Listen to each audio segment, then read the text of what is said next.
No, this was already to be sent on you. It's actually already. I use it to produce programs.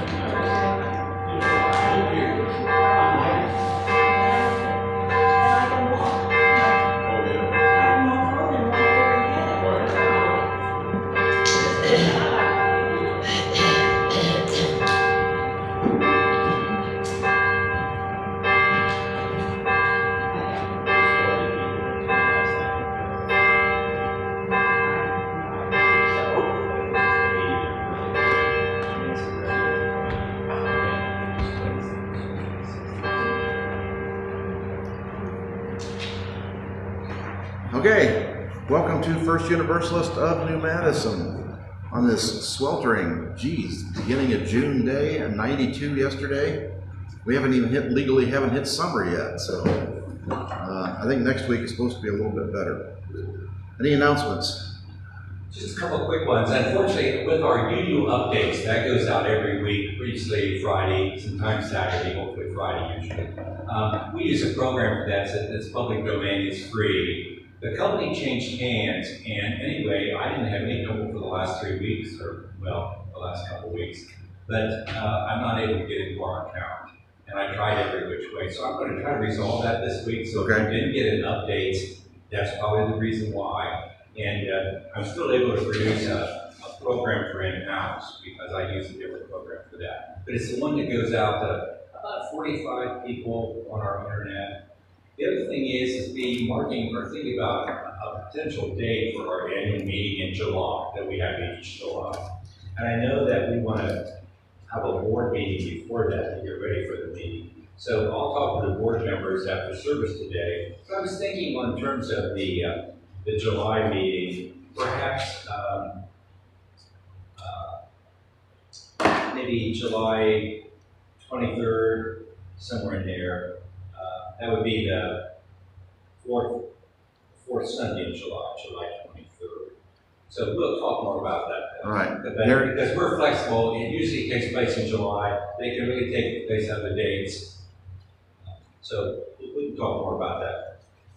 Derek is preaching the 9th and the 23rd in July. I thought so, the 9th and the 23rd. Yeah, he's doing twice because he's missing another couple of months. So that's what I thought. I saw that in email. So he's in the 9th and the 23rd. We always have our meetings after the service. Right. So we can still probably look at the 23rd, but we'll talk more about it. And we talked to, Derek sent us an email, Mike and I, about a joint service with El Dorado and the park. And they don't want to have one, or they weren't going to have one for July 4th because the 4th is like in a Wednesday. It's too far away from the Sunday.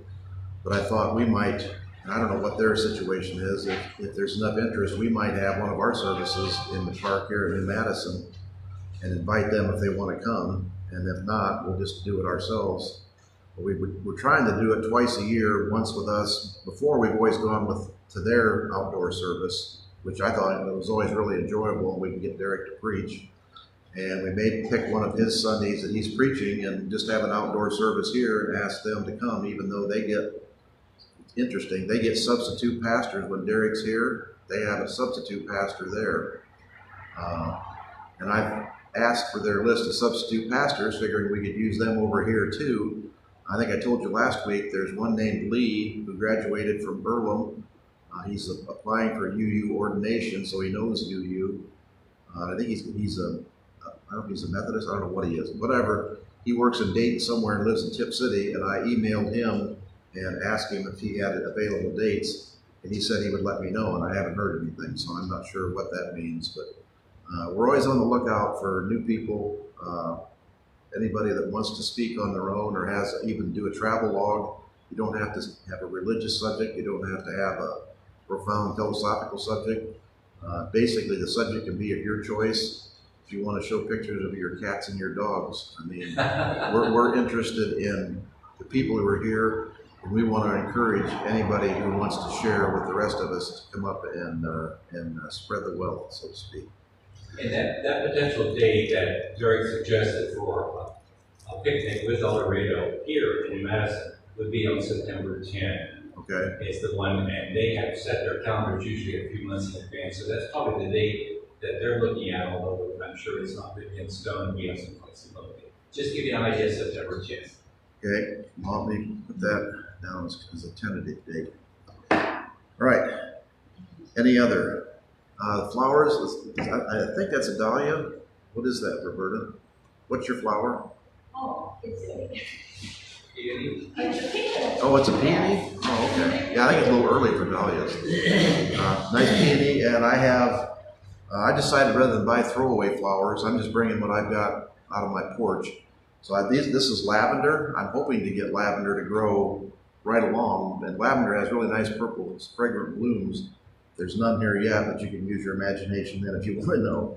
There's a picture on the side that'll tell you what it's supposed to look like if it matures. I've tried this before, never had any luck, so we're going to try again and see what we can do. All right, our welcome is A Community of Faith by Judith L. Quarles. At this hour, in small towns and big cities, in single rooms and ornate sanctuaries, many of our sibling Unitarian Universalist congregations are also lighting a flaming chalice. As we light our chalice today, let us remember we are part of that great community of faith. May this dancing flame inspire us to fill our lives with the Unitarian Universalist ideals of love, justice, and truth. And our prelude is Sun, and that's S-U-N, not S-O-N. It's son of my soul. Son of my Soul. soul. With S-U-N.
Son of our soul.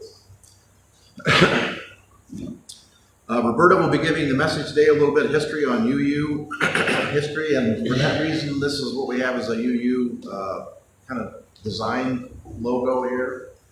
Does everybody know what all these insignias represent? I'm sure you know this one is the cross. This one is Islam, Muslim. Yes, that's the crescent moon and the star. This one I had to look up. This one is the symbol for Hindu, and it is the actual Sanskrit writing for Om, O-U-M or O-M. And I always thought Om went with the wheel is the Buddhist, the wheel of life as the wheel turns and you run from spoke to spoke. The Jewish star, and That's Taoism. that's Taoism. That's from China, the yin and the yang, the dark and the light. Basically the progenitor for Star Wars, darkness and light. All right, also, does everybody know what month this is? Pride Month. And for Pride Month, I want to read a little welcome. We call this light before us in hope that we may always remain a strong community, working together to make the world a better place. When we are grieving or sad, when we are challenged, when we need help, this flame guides us out of the darkness. When we are cheerful, when we celebrate, when we accomplish a great task, when we return to a place that makes us happy, the chalice reminds us to share our happiness with others. All others, as you can see, all others and all kinds. So that's what we're talking about, kind of the basis for Unitarian Universalists today. Our opening hymn is 83. That is Winds Be Still.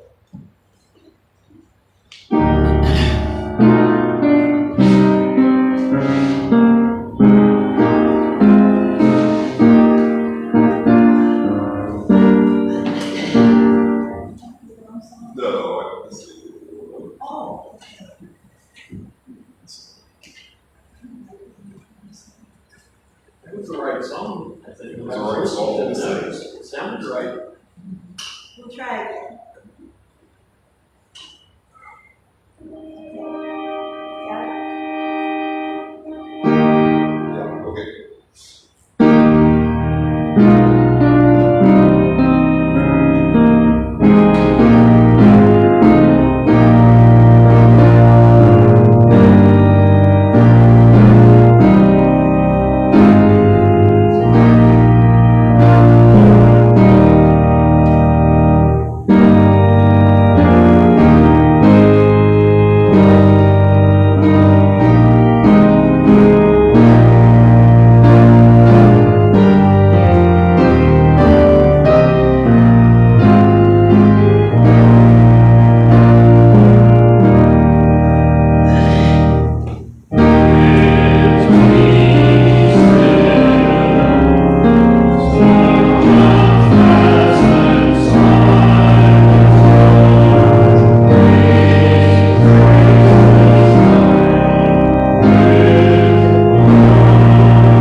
And as a true Unitarian hymn, notice it says, help us to see with clarity. It doesn't say help us to believe what everybody else believes.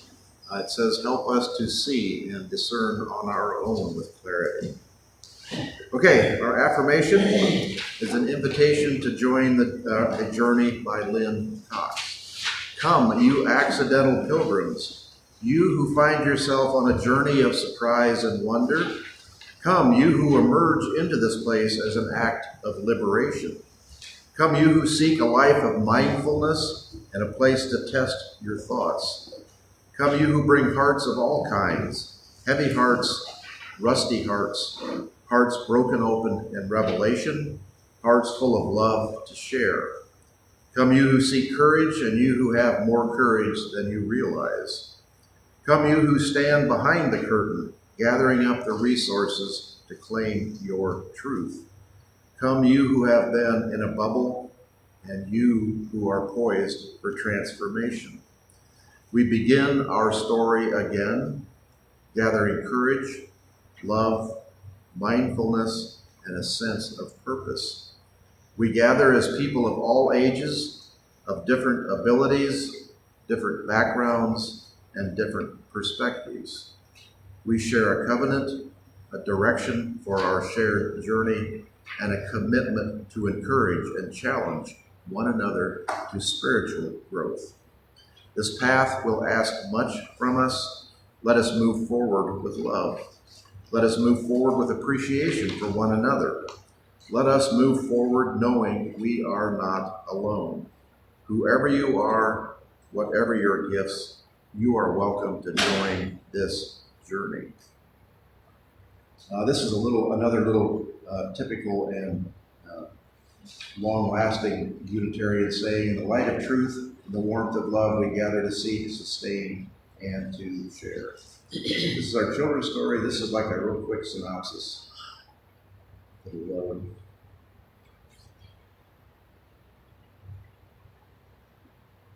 Unitarian Universalists originated in Protestant Christianity, but today most deny many of the basic Protestant Christian beliefs, and they don't even consider themselves a Christian denomination. They formed as a merger of the American Unitarian Association and the Universalist Church of America in 1961. UUs deny the Bible as being uniquely inspired by God, though they may use it along with the scriptures of other religions.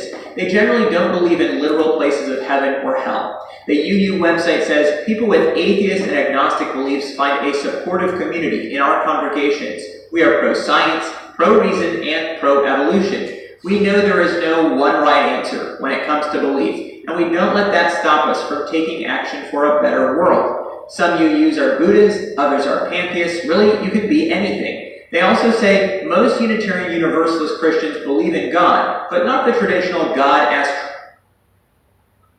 Trinity that most Christian churches promote. Some of our UU congregations are Christian in orientation, worshiping regularly with the New Testament, offering communion, and celebrating Christian holidays throughout the year. All of our congregations welcome people with Christian backgrounds and beliefs. UUs are fully LGBT inclusive. There are around 1,000 UU congregations in the United States. Ironically, though they are called Unitarian Universalists, many in the denomination are neither Unitarian or Universalist. There are other Unitarians who are much more conservative and try to take the Bible literally. They call themselves Christian monotheists or biblical Unitarians. Click over to the next video for a quick overview of biblical Unitarians. Or if you want to watch a video that discusses other groups like the UUs where an atheist wouldn't feel pressured to change, click here.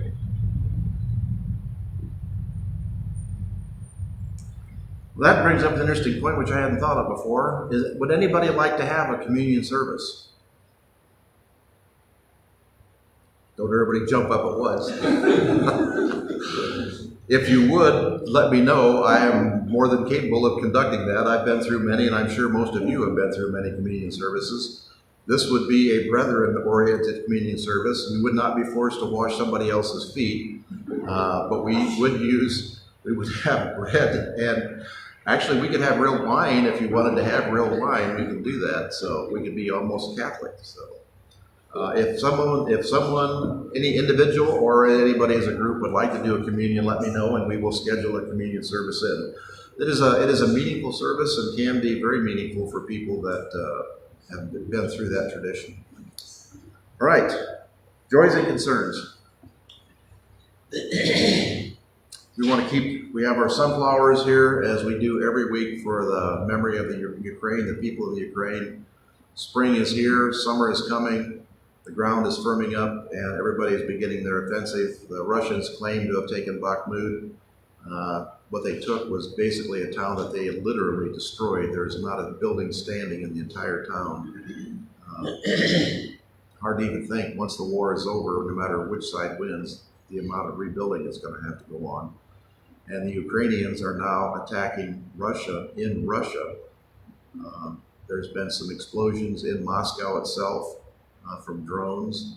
So it will be interesting to see what the result of an increasingly widespread war, what the result of that is. Tim, I think we should also remember those in India that have been affected by a horrific, catastrophic train wreck, a high-speed commuter train, and a freight train, and actually another train, and somehow collided. And we're at least, I think right now the count is approaching 300 deaths from this train accident. So our hearts go out to them as well. Now, India has a real history of mass disaster because it is actually, India is slated to become the most populous nation on earth. They will actually have more people in India than in China. And the largest train transportation system in the world. And the public transportation is very important in India. And if you see any pictures or talk to anybody that's been there, it is literally packed. And it literally is packed, people hanging on the top, on the sides, and everywhere.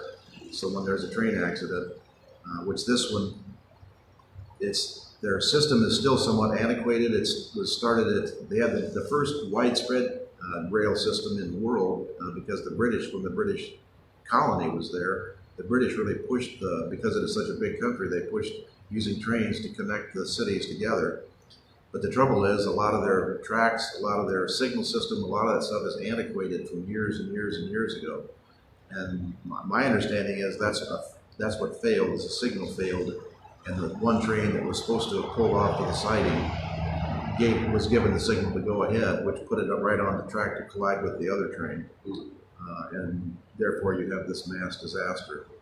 So, candle for India, candle for Ukraine. How many heard the story of the heart transplant prisoner? I think it was in Georgia. The gentleman prayed for years and years, waited 6 years to get a heart transplant. That finally happened, and as you know, if you have any kind of transplant, you have to take your rejection drugs on a regular basis. 2 years after this transplant, he was arrested, and nobody said what for. Put into jail, told the judge at his hearing, told the jailers, told the jail nurse, told everybody he needed his transplant drugs. They did not give him his transplant drugs, and he died. Basically was killed by the system, by someone just ignoring his pleas, legitimate pleas, which that just is, I don't know what to say about that. And the other one, we talked a little bit about Utah. Books being banned in Utah. Does anybody know the latest book they're banning in Utah?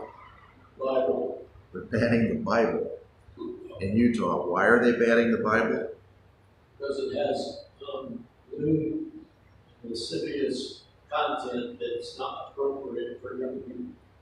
Some young lady, when they started taking the books off the Bible, the library shelves, the school library shelves, because it talked about LGBTQ plus and talked about other lifestyles, and the conservatives complained about that. She said, well, I have a book I'd like to complain about that has sex throughout it, rape, incest, all manner of sex is discussed all through this book. And so they said, well, let's get that book out of here. And then she held up the book, and it was the Bible. And if you read the Bible, which most of you have and heard the stories, and we can go look them up if you want chapter and verse, the Bible is full of violence, sex, and rape, promiscuity. So actually in Utah, I would give them credit for that. They pulled the Bible off the shelves in elementary and middle schools. It's still on the shelf in high schools, but it's pulled off in middle schools. So we'll see what effect that has on the generations of book banning people who are flooding the nations.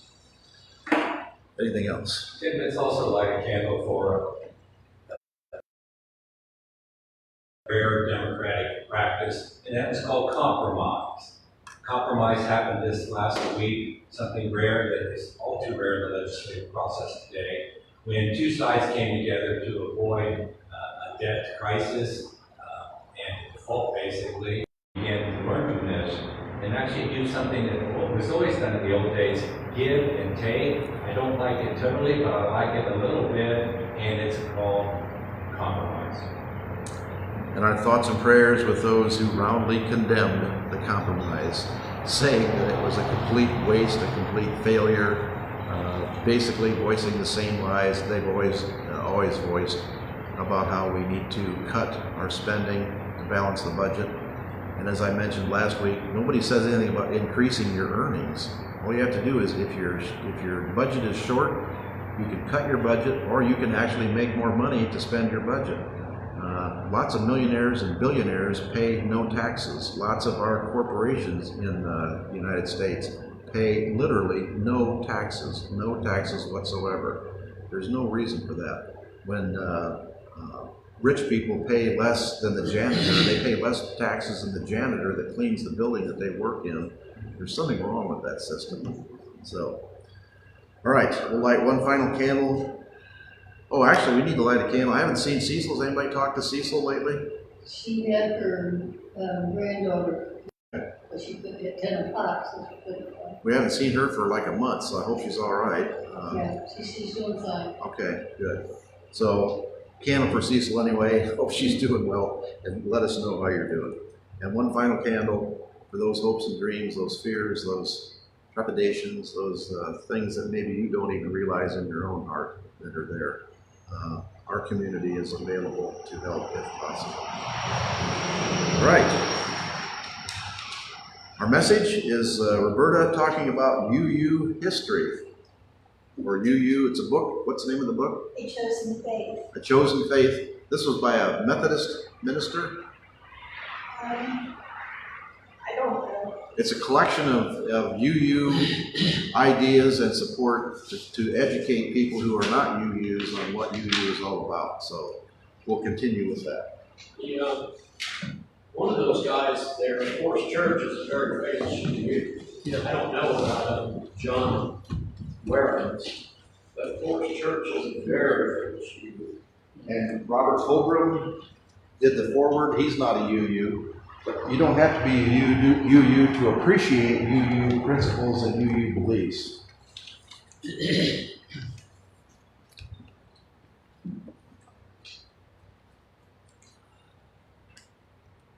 Oh, Oh, Mrs. Fulgham, is it true you're a minister? yes. Well, where's your church? Well, you're in it. We're standing in it right now, and there are other people here. But this is the bookstore, and it's Friday. Yes, but you might also choose to see it as a cathedral of the human spirit, a storehouse consecrated to the full spectrum of human experience. Just about every idea we've ever had is in this place somewhere. A place containing great thinking is a sacred place. Now, really, just what kind of a minister are you? Well, I'm a Unitarian Universalist, thank you. Can you hold services in bookstores on Fridays? You're putting me on. No, but I am giving you an example of how Unitarian Universalists think.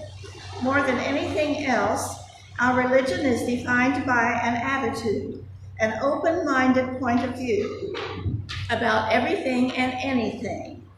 What we have most in common is an uncommon way of looking at the obvious. A church is not just a specific building, but also a way of looking at the building you're in at the moment. A minister is not just a person who stands in a pulpit and preaches on Sunday mornings, but also the way some people engage in the world. A religion is not contained in a single book. There's something religious in almost every book you ever read.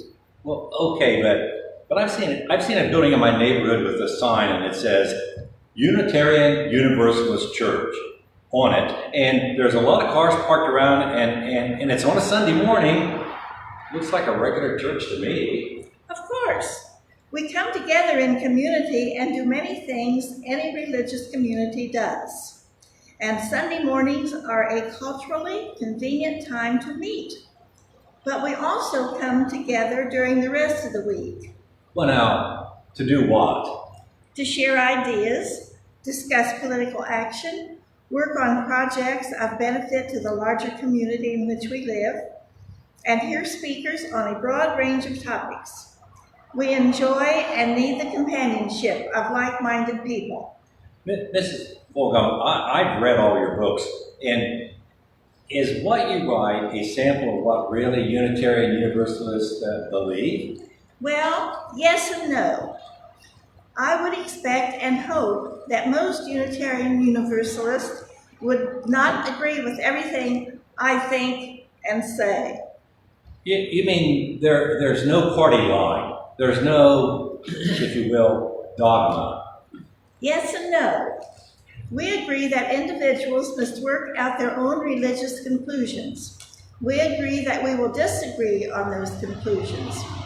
We agree to respect those differences. We agree to learn from one another through dialogue about our beliefs. We agree on a process and the tools to be used in that process. Could you give me some examples of the tools that you use? The principles of democracy, integrity, continuing education, and individual responsibility, just to name a few. Now that sounds a little bit like NPR or PBS to me in a church. Well, actually, the analogy is not far off. Public radio and public television are good examples of things that Unitarian Universalists support. We want to be exposed to a wide range of information and a broad range of viewpoints. We want each individual to have an influence on programming, and we want each individual to take responsibility for keeping the programs on the air. It's not the easiest way to go about radio or religious community, but it's the way we choose. So I'm open-minded, and I do listen to NPR, and PBS is one of my favorite networks. So do I qualify as a Unitarian Universalist? Well, let's say you have Unitarian Universalist tendencies. There are, however, Unitarian Universalists who listen only to jazz or country western music or opera, or those who watch only baseball on TV. I say again, we respect diversity in all things. What about politics? Well, no exception. Full spectrum. Democrats, Republicans, Libertarians, Socialists, and a few who are either anarchists or just confused. It's hard to tell. We share only the conviction that one ought to be active in the affairs of the world. We don't dictate that which particular party one ought to join. Then I'm thinking, are Universalists, Unitarian Universalists, are they Christian? Well, again, yes and no. Some are and some aren't, and some haven't yet decided. Some answer if you ask whether Unitarian Universalists are Buddhists. In fact, most of the specific questions you might ask have this kind of answer: yes and no. Some are and some aren't. Some do and some don't. We're known for respecting diversity of opinion and belief. I'd like to come and take a look at the church like that, but I don't want to put in on some kind of a missionary list or something like that. Well, no problem. We don't evangelize. We keep a door open to those who are looking for the company of people like us. We find there are a great many people who are Unitarian Universalists and don't know it. When we ask most Unitarian Universalists how they came to be members, they say it's because they were looking for a community of people who are liberal in their religious values and active in their commitment to community service. We believe in the right of the individual to choose religious principles and in the individual's responsibility to put those principles into practice. I'd like to learn a little bit more about that. Well, what you've just heard is a reconstruction of an awkward conversation. It's hard to summarize one's beliefs in a few moments. They are products of a lifetime's experience. Hard also to give a short historical perspective of Unitarian Universalism because it too is long and rich and deep. If you want to have better answers to your questions about our chosen faith, read further in a Unitarian book. If you really want to know what it means to be a Unitarian Universalist, come see what we are and what we do. You may become one of us. Any comments? Thank Very you. good. Covers a lot of area. Yes. I had a note taped to the bottom of my page where I read or I heard on TV, 15 Catholic churches closing in Columbus. They have a shortage of priests and church attendants, and this is Columbus, 15 Catholic church closings. Well, I must tell you about my book. I hope that you enjoyed what Mike and I read to you this morning. This book was given to me earlier by my brother-in-law, John Johansson, he died a year ago, which doesn't seem long, but it has been a year ago that John died. And he saved this book. He's got it all written up. He saved it for me because he knew we were Unitarian Universalists. And I would like to give more from the book if you so wish, because it is so interesting. So, Yes, let's have more. Roberta, I really enjoyed that. When I was in college the second time, I did a paper on the history of the UU. And I thought it was interesting. The Unitarians were originally a Congregationalist church, and there was what was known as an Arian faction. there was what, an There was an Arian? Arian named after Bishop Arius, Okay, and in the Congregationalist church, and they finally broke away from the Congregationalist church and became the Unitarian church. The Universalists were Nicene Christians in every way, and when I say Nicene, I mean like the Methodists or the Lutherans or the Catholics. They were Nicene Christians in every way, but they just didn't believe that people went to hell. That's the only difference. And they were vilified for that by the other Christians. And they believed in the Trinity, they believed in everything. But they just didn't believe you could go to hell, and the other Christians vilified that. And as the film said, eventually those two joined together in '61 to become UUA. But the history I thought was really interesting. I had to dig deep in it to have a paper that was going to get a good grade on it. Because when you write a paper in college, you're going to have some meat to it. So I really researched it, and it was interesting. I would like to do more from this book if you welcome me. I'm not going to say, oh yeah. But if you would like for me to do more, I would really like to. I sat down and read this book soon after John died, and it is really something. John was my brother-in-law, if any of you don't know who I'm talking about. And John was a Lutheran minister for many, many years, Pastor for right? many years. Many years. And my sister Betty Lou, who was his wife. I think it's interesting based on what, reflecting on what Ty just shared with us. When I first started attending the church, I wasn't exactly sure what this was all about, obviously, but I was fascinated because the windows are so beautiful, and the windows are very Christian in orientation. The church was built in 1906, was it? Thereabouts, this particular one? It was founded in the 1800s, but I think this particular building. That was when the lady who was here, Yes. minister, 1906, I think. So you can see this evidence in our windows, beautiful windows. And yet so many people, it's not a lot, but they tend to think that we're simply a liberal offshoot new church, if you will. We're long established and we did have Christian roots. And I think we've pretty well established this is a Christian-based Unitarian Universalist. We celebrate Christmas. We play Christmas hymns for the entire month, not just for the Christmas weekend. You might remember we've had pagan members of this church, and they are more than welcome to come and attend. But there was some dissension in the ranks. The pagans didn't want to hear Christmas hymns all month, and that was against the wishes of the majority of the church. If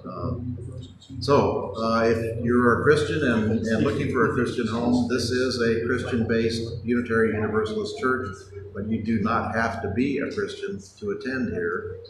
And if you bring whatever, if you're a Buddhist, a Hindu, a Jain, whatever your particular brand of religion is, if you would bring examples of that, we had pagan services here.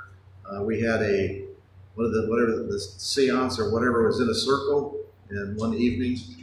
That was very interesting. We are open-minded and welcome to invite anyone other than, and actually, I was going to say other than devil worship, but there is devil worship going on that is a contradiction because they have devil's clubs now when they say every school has to have a Christian club. Some people with a weird sense of humor have started devil worshiping clubs which don't actually do anything satanic. It's called satanic clubs. They do it it's kind of like banning the Bible. They have their little meetings with maybe one or two people, but they force schools to say we are an open school, and if we will accept one religion, we have to accept all accepted religions. And Satanism is a religion. They do not sacrifice people, and they do have some pretty weird rituals. And it might be fun to attend one of those ones, but I digress. All right. Any other comments on Unitarian Universalist? We will continue our investigation. We had looked at one time about investigating the 7 or 8 principles of Unitarian Universalists, but they are so universal. Democracy, I'm not sure we can, unless someone has some kind of particular understanding that they would like to bring forth. It's pretty hard to argue with democracy, with respecting others' abilities. It's pretty hard to argue with the basic principles of the church. All right. Our offering, this is the first Sunday of the month, so we also have a fish plate up here. The fish plate is in the shape of a fish. So if you want to donate money to fish, put it in the fish plate. If you have something to share, please do. If you need something, please let us know. And we're going to hear, what are we hearing? Love's Old Sweet Song.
Okay, our closing hymn is 86, Blessed Spirit of My Life.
done for me, let love be my legacy. Something we could put on all of our stones. All right. Extinguishing the chalice, and I'm going to leave one candle lit for all the problems in a dark world. We will go out with one candle held high. This is an interfaith benediction by Gary Kowalski, who is one of our favorite authors. Gathered in our various varied faiths, we give thanks for the blessings of the world community. As we share our common dream, hopes, and schools where children thrive, neighborhoods that are safe and clean, a city rich in colors and cultures, an economy where no one is expendable, a beloved community where rich and poor alike have access to the opportunity for a dignified and productive life. Churches, mosques, synagogues, and temples where our deepest hope is to be of service to a hurting world, enable us as we leave this place to carry forth this prayer into the coming week, turning our thoughts toward charity, our hearts toward justice, and our hands toward the work of peace. Shalom and amen. Our postlude is Embraceable You.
So we'll take from our Quaker tradition, from our friends the Quakers, if anybody has anything they would like to discuss or anything they'd like to add for a few minutes, now is your time.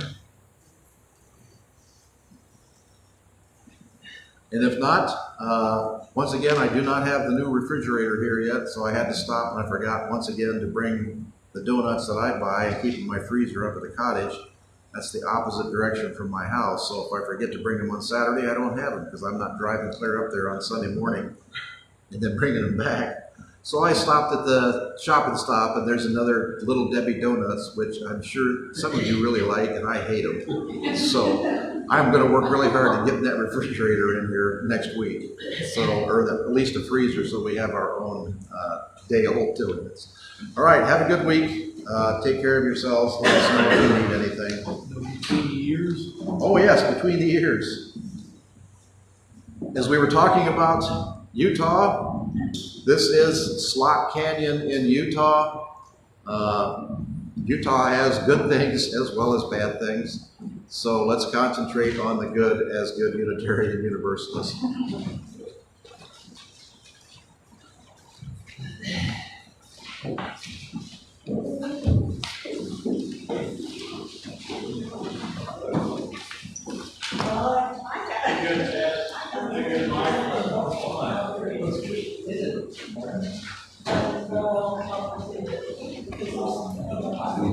Yeah. John picked it. Oh, yeah, it looks good. You don't do what? Before you really started back, and you're going,